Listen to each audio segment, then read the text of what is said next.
اما بعد فاعوذ باللہ من الشیطان الرجیم بسم اللہ الرحمن الرحیم الحمد للہ رب العالمین الرحمن الرحیم مالک یوم الدین ایاک نعبد و ایاک نستعین اہدنا الصراط المستقیم صراط الذین انعمت علیہم غیر المغضوب علیہم ولا الضالین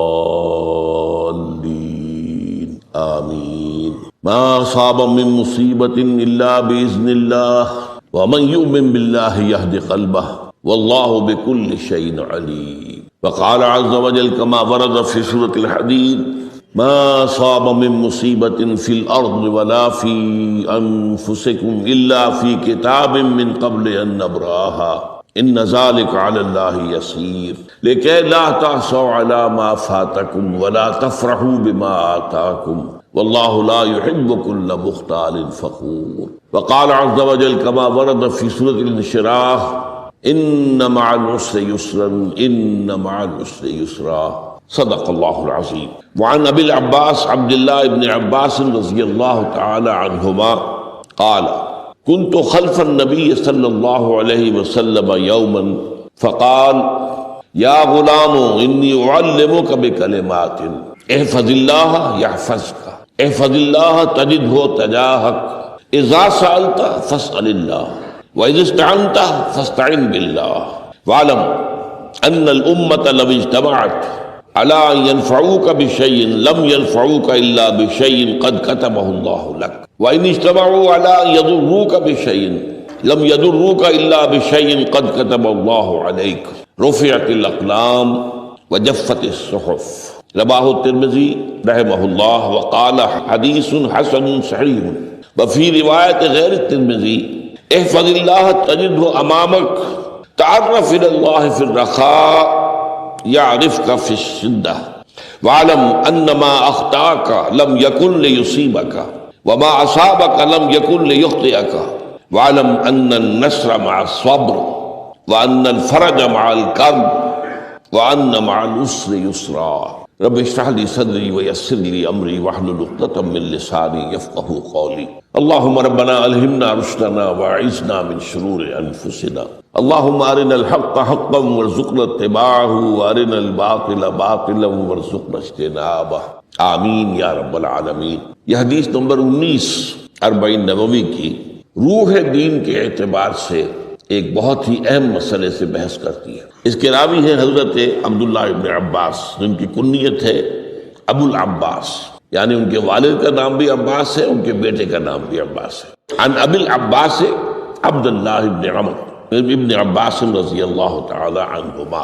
تو اس میں چونکہ جیسا کہ میں نے عرض کیا کہ استعانت باللہ، مدد مانگنی ہو تو صرف اللہ سے مانگو، یہ دین کی روح کا ایک بہت اہم مسئلہ ہے، بہت اہم موضوع روح دین. میں نے اسی لیے آج سورہ فاتحہ کی تلاوت کی شروع میں کہ اس مسئلے کی اہمیت جو ہے اس کا آپ کو اندازہ ہو جائے.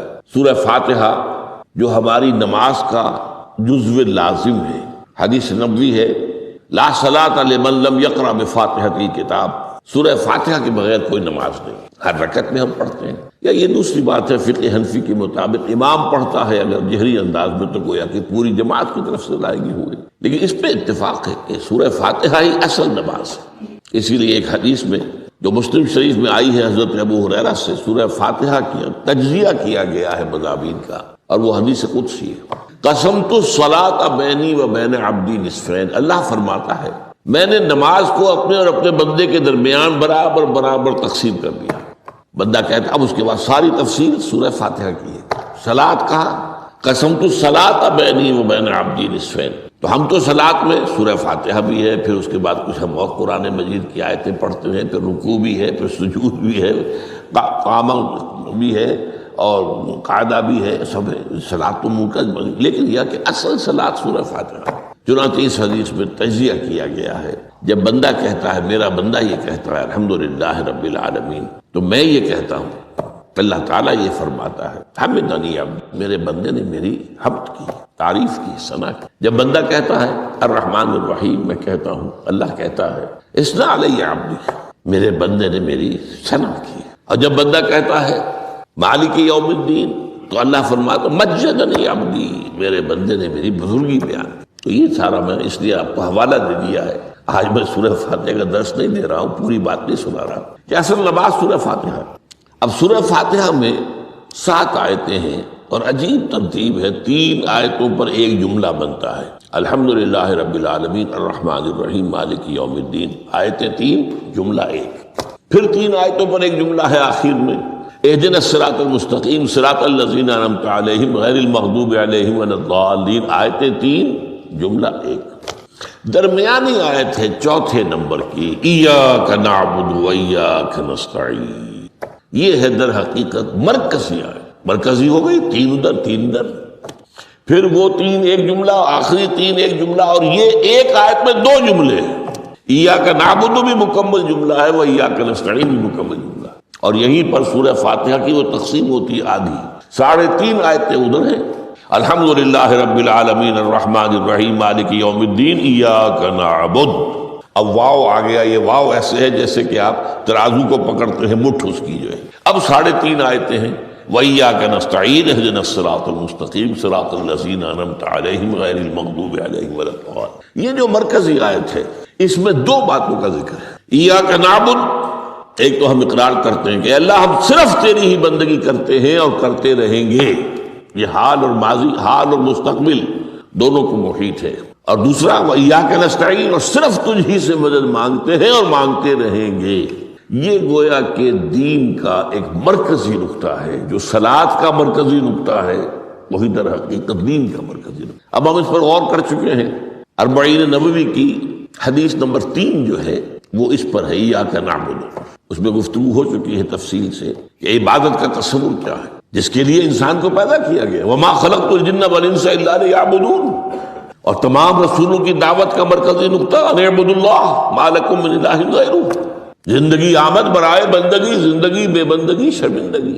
اور اس میں جو کنفیوژن ہم نے پیدا کر دیا ہے کہ عبادت کو عبادات کے مترادف قرار دے دیا، نماز روزہ حج اور زکوٰۃ یہ عبادات ہیں، وہ عبادت جس کے لیے ہمیں پیدا کیا گیا ہے وہ یہ چیزیں نہیں ہیں، وہ ہے پوری زندگی میں ہمہ تن ہمہ وقت ہمہ جہت اللہ کی اطاعت۔ ہر وقت نماز تو نہیں پڑھی جاتی، ہر روز روزہ تو نہیں رکھا جاتا، یہ جو کہا کہ میں نے صرف تمہیں پیدا ہی اس لیے کیا کہ میری عبادت کرو، تو عبادت سے مراد یہ چیزیں نہیں ہو سکتی، یہ در حقیقت اس عبادت کے لیے سپورٹس ہے، جیسے 4 ستون ہیں ان پر چھت ہے، چھت کو سپورٹ دینے کے لیے ستون ہے، ستونوں کی معنویت ہی تب ہے جبکہ چھت ہو، ورنہ کیا کہیں گے کس لیے کھڑے کر دیے 4 ستون، پاگل پن ہے کوئی، کس لیے، وٹ فار، جب تک کہ چھت کا تصور نہ ہو۔ شامیانے کے لیے 4 آپ نے بانس کھڑے کیے ہیں، کس لیے، اس شامیانے کو سپورٹ کرنے کے لیے۔ تو اب اس میں جو مضمون آیا وہ یہاں بھی آ گیا اس حدیث میں، قرآن مجید کی آیت میں ایاک نعبد و ایاک نستعین، یہ ہے دوسری بات جس پر کہ آج کی ہماری مرکزی جو مضمون ہے وہ یہ حدیث، تجھ ہی سے مدد مانگتے ہیں اور مانگتے رہیں گے۔ اللہ تعالیٰ سے مدد مانگنا، اب آپ یوں سمجھیے کہ مدد جو مانگی جاتی ہے مختلف الفاظ استعمال ہو سکتے ہیں، استعانت وہ اس حدیث میں بھی آیا، قرآن میں بھی آیا سورہ فاتحہ میں، ایاک نستعین، استمداد مدد طلب کرنا، استنصار نصرت مانگنا، استدعاء کوئی دعا کرنا کسی کام کے لیے، استغاثہ کسی کی دعائی دینا، یہ تمام ایک قبیل کی چیزیں ہیں، ان کو جمع کر لیجیے استعانت۔ اب استعانت ایک تو ہے عام مادی دنیا کے اصول کے اندر، میں کسی سے کہوں بھائی مجھے ذرا پانی پلا دینا، یہ بھی استعانت ہی ہو گئی نا، میں نے اپنی ایک ضرورت کو پورا کرنے کے لیے اسے مدد چاہیے، اس میں کوئی شرک نہیں، کوئی برائی نہیں، معلوم ہے یہ ایک عام مادی قوانین کے تحت ہوگا۔ یہ علیحدہ بات ہے کہ حضور کے بارے میں یہ آتا ہے صلی اللہ علیہ وسلم کہ آپ کبھی ایسے کام کے لیے بھی کسی کو نہیں کہتے تھے، یہاں تک کہ اگر آپ سواری پر ہوتے تھے اور آپ کا جو کوڑا ہے وہ نیچے گر گیا تو آپ اپنی سواری کو بٹھا کر یا اتر کر خود کوڑا اٹھاتے تھے، کسی سے کہتے نہیں تھے کہ مجھے ذرا اٹھا دو۔ تو یہ استدعاء، استعانت، استمداد، اس میں ایک درجے ہیں، بڑے اونچے درجے بھی ہیں، لیکن عام حالات میں ہم مادی قوانین کے تحت اگر کوئی مدد چاہے کسی سے تو کوئی بری بات نہیں، اس میں کوئی شرک نہیں، اس میں کوئی کفر نہیں، اگرچہ بعض حضرات کے نزدیک اس کا ایک درجہ ہے وہ میں بعد میں بیان کروں گا، لیکن یہ کہ ماورائی انداز میں کسی غیر مرئی حقیقی یا موہومہ شخصیت سے مدد مانگنا، یہ شرک۔ غیر مرئی حقیقی فرشتے ہیں، غیر مرئی ہے حقیقی۔ موہومہ جنہوں نے گاڈز اینڈ گاڈیسز اور آلہہ بنا لیے، دیویاں دیوتیاں بنا لیے، یہ موہومہ ہے، ان کے وہم کی پیداوار، وہ بھی غیر مرئی ہے۔ وہ انہوں نے تصویریں بنا دی ہیں پوجنے کے لیے، لیکن وہ یہ کہتے ہیں کہ یہ تصویریں جو ہم نے بنائی ہیں یا یہ مجسمے بنائے ہیں، بت بنائے ہیں، یہ صرف توجہ کے ارتکاز کے لیے ہے، تاکہ پورا مراقبہ کر سکے، ہم اپنی توجہ کو مرکوز کر سکیں۔ ہمیں بھی پتہ ہے کہ ان بتوں میں کچھ نہیں ہے۔ ایک عام ہندو ہے بیچارہ، عام جاہل دیہاتی، وہ تو یہی سمجھتا ہوگا کہ اسی میں ہے سب کچھ، اس بت ہی کے اندر ہے۔ لیکن جو پڑھے لکھے ہندو ہیں، جو تعلیم یافتہ لوگ ہیں، ڈاکٹر رادھا کرشنن بہت بڑا فلسفی تھا، جو آپ کو معلوم ہے بھارت کا صدر رہا ہے، بہت بڑا فلسفی، تو اس کی ایک کتاب ہے انڈین فلسفی پہ، اتنی موٹی موٹی 2 جلدیں ہیں اور بڑی باریک ٹائپ۔ اس میں اس نے کہا کہ ہم ان بتوں میں کچھ نہیں سمجھتے، یہ تو صرف کنسنٹریشن، توجہ کو مرکوز کرنے کے لیے ہم نے ان کو بنا لیا ہے، تاکہ ان کے ساتھ ایک ذہنی اور روحانی رشتہ قائم کرنے کے لیے اپنی توجہات کو مرکوز کر سکیں۔ بہرحال یہ میں نے بتایا، ایک ہے غیر مرئی حقیقی، ایک ہے غیر مرئی موہومہ۔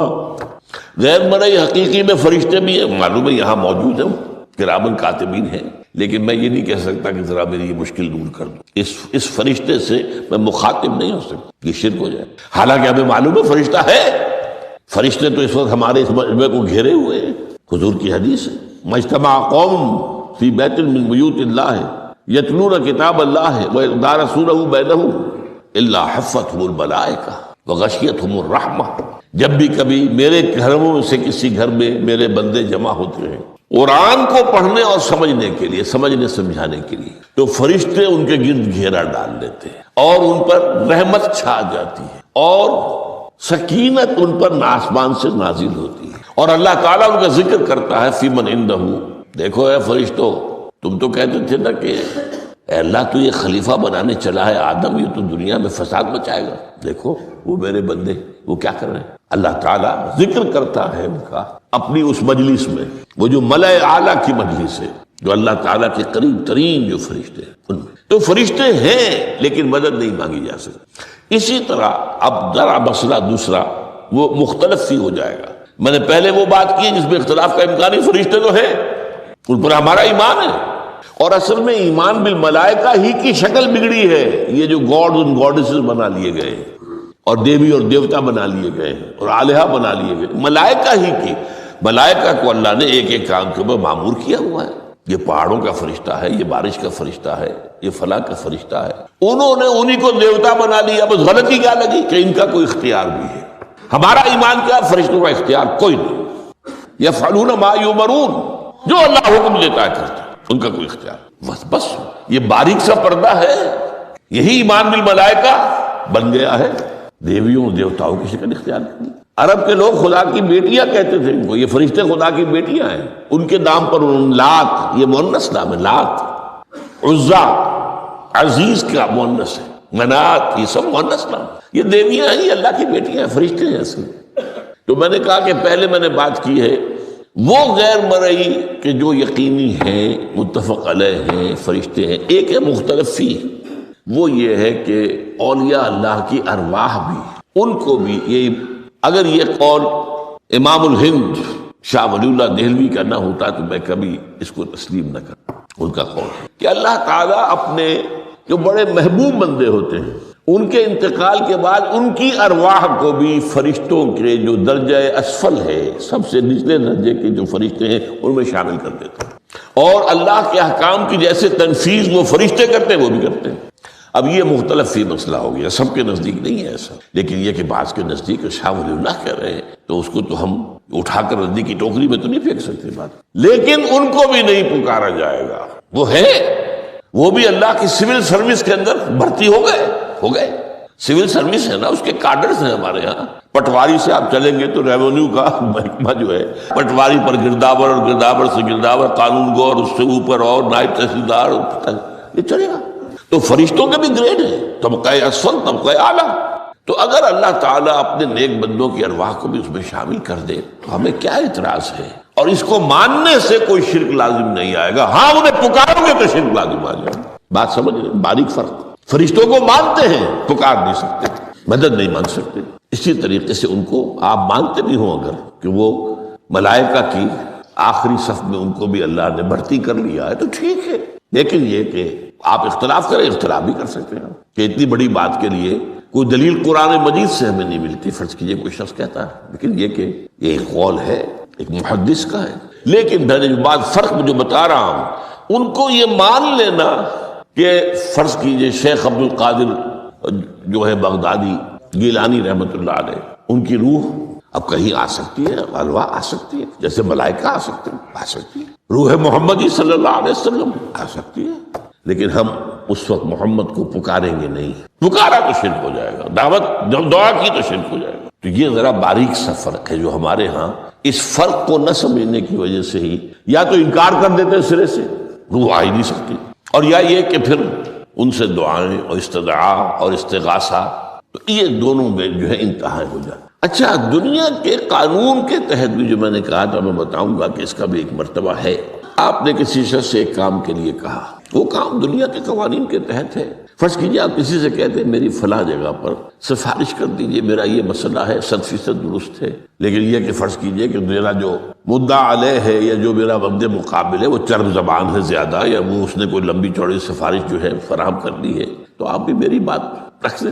قرآن مجید میں آیا ہے سورہ نساء، من یشفع شفاعۃ الحسنۃ، اچھی شفاعت کرنا، صحیح بات، تو اس کے اندر اللہ تعالیٰ نے اجر و ثواب رکھا ہے. اب آپ نے ایک دفعہ کہا، اس نے نہیں کیا، دوسری دفعہ کہا نہیں کیا، پھر کہا، تو یہ میں ایک بزرگ کا قول آپ کو بتا رہا ہوں کہ یہ شرک ہو جائے گا. ایک دفعہ کہا ٹھیک ہے، یہ سوال ہے، دوسری دفعہ کہا یہ بھی چلیے معاف، اب تیسری دفعہ. اس کا مطلب یہ کہ آپ نے یہ بات سمجھ لی ہے کہ آپ کا خیر اسی کے ہاتھ میں ہے اور یہ شرک خفی ہو جائے گا. ٹھیک ہے، آپ نے کہا اگر وہ کر دے ٹھیک، کوئی اعتراض نہیں. تو یہ باتیں بھی سمجھنے کی ہے، کیونکہ آدمی جو ہے اگر پیچھے پڑ جاتا ہے، کہتا رہتا، مطلب معلوم ہوا کہ اس کے ذہن میں یہ بات بیٹھ گئی ہے کہ تمہارا خیر جو ہے، تمہاری بھلائی اسی کے ہاتھ میں نہیں. بہرحال اس تمہید کے بعد اب ہم پڑھ رہے ہیں. حضرت ابن عباس فرماتے ہیں رضی اللہ تعالی عنہ، کنت خلف النبی یوما صلی اللہ علیہ وسلم، ایک دن میں حضور کے پیچھے تھا. اب پیچھے ہونے سے کیا مراد ہے؟ گمان غالب یہ ہے کہ سواری پر،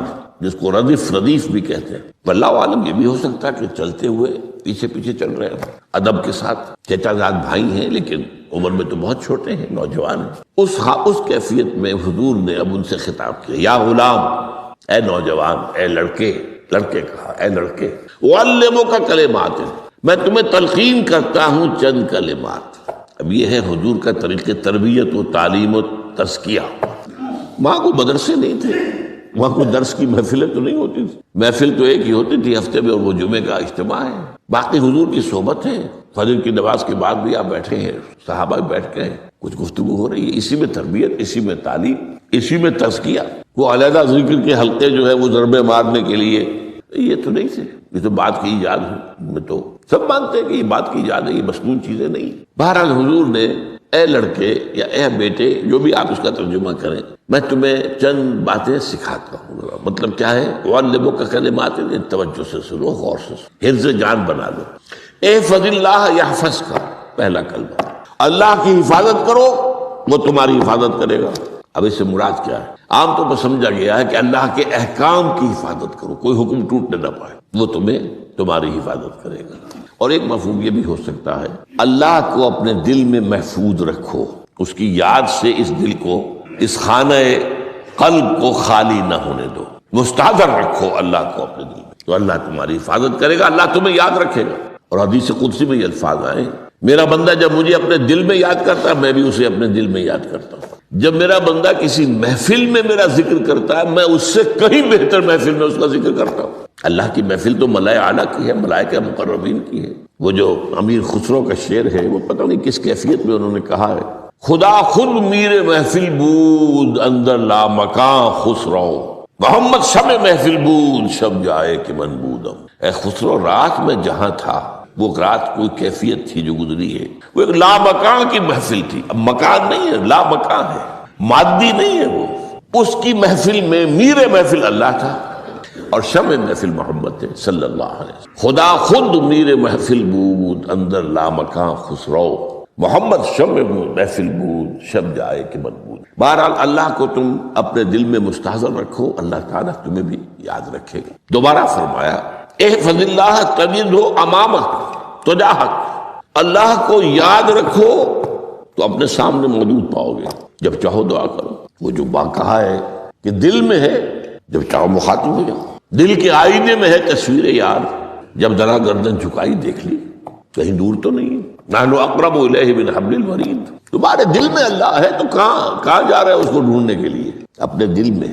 وہ جو بے دل نے کہا ہے ستم است گر ہوست کشد کہ بے سیر سر و سمندرا، تجھے غنچہ کم نہ دمیدہ در دل کشا بچمندرا۔ بڑے ستم کی بات ہے کہ تمہارا دل کہتا ہے چلو ذرا باغیچے میں چلو، پھولوں کی سیر کرو، یہ گلاب کا پھول ہے، یہ موتیا ہے، یہ سیر۔ ستم است، بڑے ستم کی بات ہے۔ کیوں یہ ستم کیا ہو گیا اس میں؟ ستم است گر ہوست کشد، تمہاری خواہش تمہیں کھینچتی ہے کہ بے سیر سر و سمندرا، سر و سمند، ذرا ان کی سیر کرنے کے لیے آؤ۔ تجھے غنچہ کم نظر، تو خود ایک غنچہ ہے، تو خود ایک پھول ہے، اللہ کا بنایا ہوا اشرف المخلوقات۔ وہ اشرف المخلوقات سے بڑا کوئی پھول ہو سکتا ہے؟ تجھے غنچہ کم نہ دمیدہ در دل کشا، اپنے دل کا دروازہ کھولو، بچمن درا، اس کے اندر جو چمن آباد ہے وہ کیا ہے؟ روح ہے۔ دل مسکن ہے قلب، قلب مسکن ہے روح کا۔ تو احفظ اللہ تجدہ امامک یا تجاہک، اپنے سامنے موجود پاؤ۔ اذا سالتا فاسأل اللہ، اب آ گیا وہ مرکزی مضمون۔ دیکھو جب مانگو اللہ سے مانگو، غیر اللہ کے سامنے ہاتھ دراز کرو ہی مت۔ ایک حدیث میں آتا، یعنی حرام نہیں ہے، دنیاوی قواعد اصول قوانین کے تحت کسی سے مدد چاہنا، کوئی سوال کرنا حرام نہیں ہے۔ وہ تو میں نے کہا کہ اس پر اصرار آپ کریں گے تو اس میں بو پیدا ہو جائے گی، بدبو پیدا ہو جائے گی شرک کی، لیکن آپ سوال کریں، مدد لیں، اسی پر دنیا قائم ہے، ایک دوسرے کے ساتھ تعاون کے ساتھ۔ لیکن اونچا مقام کیا ہے؟ کسی سے سوال مت کرو سوائے اللہ کا، یہاں تک کہ جوتے باندھنے کا تسمہ تمہیں درکار ہے تو بھی کسی سے مت مانگو، اللہ سے مانگو۔ کیا پتہ اللہ کس کے دل میں ڈال دے اور وہ آ کے تمہیں تسمہ پیش کر دے۔ ہوتا ہے ایسا، بسا اوقات ہوتا ہے۔ جو اللہ کے ساتھ لو لگا کر رکھنے والے ہیں ان کے تو ایسے واقعات ہوتے ہیں کہ دل میں ایک بات آئی اور اس کے بعد وہی بات جو ہے وہ کوئی شخص آ گیا اور اس نے وہ بات پوری کر دی، کیونکہ لوگوں کے دل جو ہے وہ تو اللہ کے دو انگلیوں کے مابین جو چاہتا پھیر دیتا۔ کیا پتہ اللہ کسی فرشتے کو انسانی شکل میں بھیج دے، آتا ہے فرشتہ، آتا ہے انسانی شکل میں، آتا ہے آپ کی تکلیف کو رفع کر دے، آپ کی ضرورت کو پورا کر دے، اسی سے مت، کسی اور سے مت۔ یہ ہے توحید کا لب لباب۔ یوں سمجھیے اسلام کی جڑ کیا ہے؟ ایمان۔ اسلام کا جو خارجی نظام عمل ہے، انفرادی اعمال ہو، اجتماعی ہو، ان سب کی روح رواں کیا ہے؟ ایمان۔ ٹھیک، ایک بات ہو گئی۔ ایمان کا خلاصہ لب لباب کیا ہے؟ ایمان باللہ۔ جیسے ایمان بالآخرہ بھی ہے، ایمان بالملائکہ ہے، ایمان بالانبیاء ہے، ایمان بالرسل ہے، ایمان بالکتب ہے، ایمان بالقلب ہے، لیکن اصل ایمان، اسی لیے ایمان مجمل میں آپ کو معلوم ہے کسی اور چیز کا ذکر نہیں۔ آمنت باللہ کما ہوا باسمائہ و صفاتہ وقبلت جمیع احکامہ اقرار باللسان و تصدیق بالقلب۔ یہ ایمان مجمل ہے، اجمالی طور پر ایمان اس کا نام ہے۔ ہاں مفصل تفصیلی طور پر آمنت باللہ و ملائکتہ و کتبہ و رسلہ والیوم الآخر والقدر خیرہ و شرہ من اللہ تعالی والبعث بعد الموت۔ تو اسلام کی جڑ ایمان، اور اسلام کا سارا جو نظام عمل ہے، چاہے انفرادی اعمال ہو چاہے اجتماعی، ان سب کی روح رواں ایمان، اور ایمان کا خلاصہ ایمان باللہ۔ اور ایمان باللہ کا اصل حاصل وہ ہے جو اس حدیث میں آ رہا ہے۔ اس کے دو ہیں تقاضے، عبادت صرف اسی کی، استعانت صرف اسی سے۔ اس لیے میں نے سورہ فاتحہ کا تذکرہ شروع میں کیا۔ یہ عبادت کا جوہر ہے، عبادت کا جو ہے یہ ایمان کا حاصل، عبادت صرف اس کی اور استعانت صرف اس سے۔ استعانت ہی میں سوال بھی آ گیا، یہ بھی مدد ہے۔ آپ کسی سے کچھ مدد مالی چاہ رہے ہیں یا کوئی اور مدد چاہتے ہیں، کسی کام میں مدد چاہتے ہیں، جیسے میں نے کہا تھا کہیں سفارش کرانا چاہتے ہیں، یہ بھی مدد ہے۔ وَإِذَا اسْتَعَنْتَ فَاسْتَعِنْ بِاللَّهِ، اور جب مدد مانگو صرف اللہ سے مانگو۔ اور وہ سارے الفاظ یاد کر لیے، استدعاء، استعانت، استغاثہ، یہ جو غوث اعظم سے استغاثہ کیا جاتا ہے، شرک، استغاثہ اللہ سے، دعائی اللہ کی۔ اس اعتبار سے استمداد، استعانت، استدعاء، استغاثہ، یہ سب اللہ سے، صرف اللہ سے۔ عبادت صرف اللہ، ایاک نعبد اور استعانت صرف اللہ سے. اذا سألت فاسأل اللہ واذا استعنت فاستعن باللہ واعلم. اب یہ جو آخری ٹکڑا آ رہا ہے، حدیث نمبر 4 تھی وہ عبداللہ ابن مسعود رضی اللہ تعالیٰ عنہ، اس میں بھی مضمون جو آیا وہ یہاں پر دوبارہ آ رہا ہے. واعلم، اور اے میرے بیٹے، میرے بچے، اے عزیز، علم، جان لو، ان الامت لو اجتمعت علی ان ينفعوک بشیء، اگر سب لوگ جمع ہو کر چاہیں کہ تمہیں کسی شے کا نفع پہنچا دیں، کوئی فائدہ پہنچا دیں، لن ينفعوک الا بشیء قد کتبہ اللہ لک، نہیں پہنچا سکتے وہ تمہیں کوئی نفع مگر صرف وہی جو تمہارے لیے اللہ نے لکھ دیا. پھر کیوں مانگو ان سے؟ یہ تو فعل عبث ہو گیا، بیکار بات ہو گئی، ان کے ہاتھ میں کچھ ہے ہی نہیں. لہذا یہ جان لو، سب لوگ مل کر چاہیں کہ تمہیں کوئی نفع پہنچا دیں، نہیں پہنچا سکتے مگر وہی کچھ جو اللہ نے تمہارے لیے اگر لکھ دیا ہے تو مل جائے گا، ورنہ نہیں. آپ اندازہ کیجئے کہ جو شخص اس سطح پر آ جائے اس میں کتنا استغنا ہوگا. کسی کے سامنے پیشانی رگڑے گا، کسی کے سامنے ہاتھ پھیلائے گا، کسی کے سامنے اپنی عزت نفس کو ہتھیلی پر رکھ کر پیش کرے گا. تم نے سوال کیا تو عزت نفس تو تم نے اس کے سامنے پیش کر دی. اب وہ چاہے تو کچھ اس کا لحاظ کر لے، چاہے تو ٹھوکر مار دے تمہاری عزت نفس. یہ وہ مقام ہے جب مانگو صرف اللہ سے، جب مدد طلب کرو صرف اللہ سے. اور جان لو اگر تمام لوگ جمع ہو کر تمہیں کوئی فائدہ پہنچانا جائے، نہیں پہنچا سکتے. الا بشیء قد کتب اللہ لک وان اجتمعوا علی ان یضروک بشیء لم یضروک الا بشیء قد کتب اللہ علیک. اگر سب مل کر چاہیں تمہیں کوئی نقصان پہنچا دے، نہیں پہنچا سکتے مگر وہی کچھ جو اللہ نے تمہارے لیے لکھ دیا. اب بتائیے خوف کی جڑ کٹ جائے گی کہ نہیں؟ یہ جو ایمان جو ہے یہ خوف اور حزن دونوں سے نجات دلانے والی بات ہے. جو حقیقی مومن ہے وہ اللہ کا ولی ہے، حقیقی مومن وہ اللہ کا ولی ہے. اور الا ان اولیاء اللہ لا خوف علیہم ولا هم يحزنون. یہ اولیاء اللہ کو علیحدہ مخلوق نہیں ہے، کوئی ان کے سر پہ سینگ نہیں ہوتے، انسان ہی ہوتے ہیں لیکن حقیقی معنی میں مومن. ان اعتبارات سے جو آج ہم پڑھ رہے ہیں ایمان اس درجے کا پہنچ گیا تو اللہ کا ولی ہے. اور لوگ کے لیے خوف کس بات کا ہوگا؟ کس سے خوف کروں؟ اس کے ہاتھ میں کچھ ہے ہی نہیں. اور اگر کچھ اللہ نے میرے لیے لکھ دیا وہ آ کر رہے گا، چاہے میں لاکھ گڑ گڑاؤں اس کے سامنے کہ مجھے چھوڑ دے. اگر اللہ نے لکھا وہ آئے وہ تو آئے، تو کاہے کو اس کے سامنے گڑ گڑانا، کاہے کو جبسائی کرنا اس کے سامنے. اور کسی کے ہاتھ میں کچھ ہے ہی نہیں، میرا خیر ہے ہی نہیں، کاہے کو خوشامد کروں اس کی. اور سنیے، رفعت الاقلام، دیکھو نوجوان، قلمیں اٹھا لی گئی ہیں، وجفت الصحف، اور جو رجسٹر ہیں صحیفے ان کی سیاہی خشک ہو چکی. یہ ہے وہ اللہ کا علم قدیم جس میں ہر شے لکھ دی گئی، اس کی قلم اٹھا لیے گئے. وہ جیسے آپ کو معلوم ہے امتحان ہوتا تھا، 3 گھنٹے ختم ہو گئے، اسٹاپ رائٹنگ، بس اب قلم رک جانا چاہیے. وہ قلم تو تقدیر کا کاتب جو ہے وہ قلم اس کا اب اٹھا لیا گیا، اور جو صحیفے جن پر لکھا گیا وہ خشک بھی ہو گئے. یہ تو روایت ہے جو امام ترمذی نے جس کو روایت کیا، یہ متن ان کا ہے جو ہم نے پڑھا ابھی، اور ان کا قول یہ ہے کہ یہ حدیث حسن صحیح ہے. لیکن یہی روایت اور انہی راوی سے عبداللہ ابن عباس سے رضی اللہ تعالیٰ عنہما اور بھی محدثین نے کی ہے. تو اس میں سے ایک اور متن جو ہے وہ یہاں پر امام نووی نے دے دیا ہے. احفظ اللہ تجدہ امامک، یہ تو پہلا وہ ٹکڑا تھا. وقت تجاہک تھا، یہاں امامک ہے، امام مطلب ایک ہی ہے، اپنے سامنے پاؤ گے. اللہ کی حفاظت کرو، اللہ کو دل میں، اللہ کی یاد کو محفوظ رکھو، گویا کہ اللہ کو مستحضر رکھو. ذکر اللہ کے معنی کیا ہے؟ استحضار اللہ فی القلب، یہ ذکر اللہ ہے. جنہیں ہم ذکر سمجھ بیٹھے ہیں وہ ذکر کے ذریعے ہیں. اقیم الصلاۃ لذکری، نماز قائم کرو میری یاد کے لیے. نماز ذریعہ ہے یاد کا. یہ علیحدہ بات ہے کہ آپ نے 17 رکعتیں بھی پڑھ لی ہو جو عشاء کی، اور یاد آپ کو آئی ہی نہیں کوئی. آپ تو ایک میکینیکل انداز میں جو ہے وہ اٹھک بیٹھک کر رہے ہیں اور آپ کی زبان سے کچھ نکل رہا ہے، تو اس کا آپ کے شعور سے، دل کی گہرائی سے کوئی رابطہ ہے ہی نہیں. وہ ذکر تو نہیں ہوا. ہاں نماز فرض تھی وہ ادا ہو گئی، آپ کی فرض ادا ہو گئی. تو جنہیں ہم نے جنہیں ذکر سمجھا وہ ذرائع ذکر ہے. اللہ اللہ، سبحان اللہ سبحان اللہ زبان سے، یہ تاکہ اس کے نتیجے میں وہ ذکر حاصل ہو جائے. استحضار اللہ فی القلب، ذکر کے معنی ہے استحضار اللہ فی القلب. تعرف الی اللہ فی الرخاء، اور دیکھو کشادگی کے وقت میں تم اللہ کو یاد رکھو، اللہ کی طرف رجوع کیے رہو، بھول نہ جاؤ. وہ نہ ہو جو کبھی کہا تھا بہادر شاہ ظفر کے اشعار میں سے بہت زور کا شعر ہے. ظفر آدمی اس کو نہ جانیے چاہے کتنا ہی ہو فہم و ذکا، جسے عیش میں یاد خدا نہ رہی، جسے تیش میں خوف خدا نہ رہی. وہ ہے کشادگی کی حالت میں، جب کہ تمہارے لیے کشادگی ہے، اللہ کی طرف رجوع کیے رکھو۔ یعرف کا فی الشدہ، تو اللہ اپنی توجہ تم پر رکھے گا شدت کے وقت میں، جب تمہیں کوئی تکلیف ہے، اس تکلیف کو تم پر آسان کر دے گا۔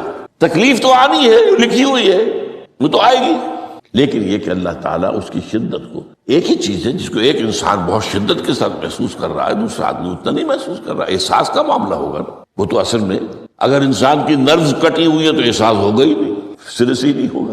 تو اس اعتبار سے اللہ تعالیٰ تمہارے لیے اس شدت کی کمی کر دے گا۔ وَعْلَمْ أَنَّمَا أَخْطَأَكَ لَمْ يَكُنْ لِيُصِيبَكَ، اور جان لو جو چیز تم سے چھوٹ گئی ہے، رہ گئی ہے، وہ ہرگز تمہیں ملنے والی نہیں تھی۔ اب آپ نے کسی ملازمت کے لیے درخواست دی ہے، درخواستیں مانگی گئی ہیں، اپنی سی محنت کر لی، نہیں ملی ملازمت، اب آپ بیٹھے ہوئے افسوس میں، رنج میں، غم میں، فلاں نے یہ کر دیا، فلاں نے یہ کر دیا، وہ فلاں جو ہے بڑی تکڑی سفارش لے آیا تھا، فلاں نے رشوت دے دی۔ چھوڑو میاں اس کو، وہ تمہارے لیے نہیں تھی۔ کاہے کو اپنے ذہن کے اندر یہ کھچڑی پکا رہے ہو بیٹھے ہوئے؟ خامخواہ آپ شاید سوء ظن میں بھی مبتلا ہو رہے ہو، کسی نے نہ رشوت دی اور آپ سمجھتے ہو کہ رشوت دی ہے اس نے۔ یہ ساری چیزیں جو ساری سیئات، ان کی جڑ کٹ جائے گی۔ وَعْلَمْ أَنَّمَا أَخْطَأَكَ لَمْ يَكُنْ لِيُصِيبَكَ وَمَا أَصَابَكَ، اور جو چیز تم پر آ گئی، لَمْ يَكُنْ لِيُخْطِئَكَ، ہو ہی نہیں سکتا تھا کہ وہ تم پر نہ آتا۔ یہ کر لیتا تو ہو جاتا، شاید یہ کر لیتا، میں نے ٹیکہ پہلے لگوا دیا ہوتا تو یہ بات نہ ہوتی۔ بھائی وہ جو ہونا تھا وہ ہونا تھا۔ اب یہ وہ چیز ہے جس سے انسان میں کیفیت پیدا ہوتی، تسلیم و رضا۔ ہم بھی تسلیم کی خو ڈالیں گے، بے نیازی تیری عادت ہی صحیح، اے اللہ جو تو نے چاہا مجھے قبول ہے۔ اسی لیے میں نے آپ کو آیتیں سنائیں سورہ تغابن کی، ما اصاب من مصیبت الا باذن اللہ، کوئی مصیبت نہیں آتی مگر اللہ کے اذن سے۔ ومن یؤمن باللہ یہد قلبہ، جو اللہ پر ایمان رکھتا ہو اللہ اس کے دل کو ہدایت دے دیتا ہے۔ ہدایت کس بات کی؟ تسلیم و رضا۔ ستمشت گر حوست کا شد کہ میں سر سلو سبب درا، نہیں یہ دوسرا شعر میں پڑھنا چاہتا تھا۔ سر دوستاں سلامت کہ تو خنجر آزمائی، نہ شبد نصیب دشمن کے شبد ہلاکے تیغت۔ اے اللہ تیری طرف سے ہے، مجھے قبول ہے، اور بظاہر مجھے تکلیف ہو رہی ہے، لیکن یقیناً اس میں میرا کوئی خیر ہے۔ یدک الخیر، تیرے ہاتھ میں تو خیر ہی خیر ہے، جو بھی تیری طرف سے آئے۔ سر تسلیم خم ہے جو مزاج یاد میں، اور یہ مضمون جو ہے زیادہ بڑے پیمانے پر سورہ حدید میں آیا ہے۔ ما اصاب من مصیبت فی الارض ولا فی انفسکم الا فی کتاب من قبل ان نبرأہا، کوئی مصیبت نہیں آتی نہ تمہاری جانوں میں نہ زمین میں، زمین میں زلزلہ آ جانا، سیلاب آ جانا، کچھ اور زمین کا دھنس جانا، یا یہ ہے کہ تمہاری جانوں میں کوئی بخار ہو گیا، کوئی اور تکلیف ہو گئی، اچانک معلوم ہوا کہ انسان تو کینسر ہے، اور کینسر بھی اب 3rd سٹیج کو پہنچ چکا ہے، لیکن جو بھی آیا ہے وہ اللہ کے علم قدیم کی کتاب میں پہلے سے لکھا ہوا ہے۔ فی کتاب من قبل ان نبرأہا، یہ ایک کتاب میں درج ہے اس سے پہلے کہ ہم اسے ظاہر کریں۔ اس کا نتیجہ کیا نکلنا چاہیے؟ لیکن لا تاسوا علی ما فاتکم ولا تفرحوا بما آتاکم، افسوس نہ کیا کرو جو تم سے جاتا رہے، چھوٹ جائے، کوئی عزیز فوت ہو گیا، کوئی موقع ہاتھ سے نکل گیا، ارے بھائی میں چوک گیا، بڑا موقع تھا، اب اس پر افسوس کر رہے ہیں؟ نہیں، جو چیز دیکھیں لا تاسوا علی ما فاتک ولا تفرحوا بما آتاک، جو اللہ تمہیں دے دے اس پر اتراؤ مت۔ وما اصابک لم یکن لیخطئک واعلم ان النصر مع الصبر، اور جان لو اللہ کی مدد صبر کے ساتھ آتی، جو آئے اس کی طرف سے جھیلو۔ زبان پر کلمہ شکوہ اور شکایت نہ آئے، اللہ سے شکایت نہ آئے، تسلیم و رضا، جو تیری رضا ہے۔ تیری صحت ہمیں منظور ہے، لیکن اس کو مولانا محمد علی جوہر ایک مرتبہ جیل میں گئے، ایک بیٹی بیمار ہوئی، فوت ہو گئی، اس کے بعد دوسری مرتبہ پھر جیل میں گئے، دوسری بیٹی کو وہی بیماری ہوئی، جیل میں اطلاع ملی کہ بیٹی کو یہ بیماری ہو گئی، تو خط لکھا اشعار کی شکل، اس کا آخری شعر یہ ہے، تیری صحت ہمیں منظور ہے لیکن اس کو نہیں منظور تو پھر ہم کو بھی منظور، ہم تو چاہتے ہیں میں بیٹی کے تجھے شفا ہو جائے، اسے منظور نہیں تو پھر ہمیں بھی منظور۔ وَاعْلَمْ أَنَّ النَّصْرَ مَعَ الصَّبْرِ وَأَنَّ الْفَرَجَ مَعَ الْكَرْبِ، فرج فراخی، کھل جانا کسی چیز کا، یہ ہے کرب کے ساتھ، تکلیف کے ساتھ، تکلیف ہوتی ہے ساتھ۔ اللہ نے قانون بنایا ہے دنیا کا۔ اب آپ اندازہ کیجئے بچے کی ولادت میں ماں کو کتنی تکلیف اٹھانی پڑتی۔ آج کل تو فیشن ہو گیا ہے، سیدھے سیدھے جاؤ آپریشن کراؤ، تکلیف سے بچ جاؤ، لیکن یہ ہے کہ یہ بھی آپ کے علم میں ہوگا، وہ ساری تکلیف جیسے ہی بچے کو لا کر ماں کے برابر لٹایا ہے، ساری تکلیف ختم، پھر جو راحت اس سے میسر آتی ہے۔ ان الفرج مع الکرب وان مع العسر یسرا، اسی لیے میں نے وہ آیتیں بھی پڑھی تھی، ان مع العسر یسرا، ان مع العسر یسرا۔ اس دنیا میں یہ اللہ نے نظام بنایا ہے، سختیاں جھیلنی ہی ہوں گی۔ لقد خلقنا الانسان فی کبد، ہم نے انسان کو پیدا کیا ہے مشقت کے اندر، مشقت تو کرنی پڑے گی۔ کسی کی جسمانی مشقت زیادہ، کسی کی ذہنی مشقت زیادہ، مشقت سے چارہ کسی کو نہیں۔ تو یہ ہے ان مع العسر یسرا، ان مع العسر یسرا۔